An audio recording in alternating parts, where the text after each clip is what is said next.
pitanje jeste svakako šta radimo svom imunitetu.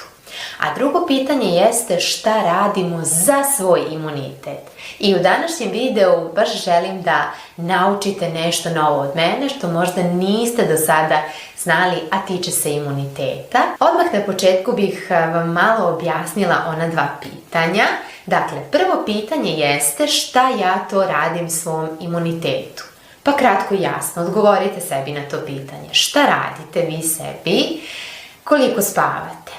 Kakva vam je ishrana? Kakvi su vam napici? Koliko se nervirate, živcirate? Koliko imate misli na dnevnom nivou? Da li odmarate od misli?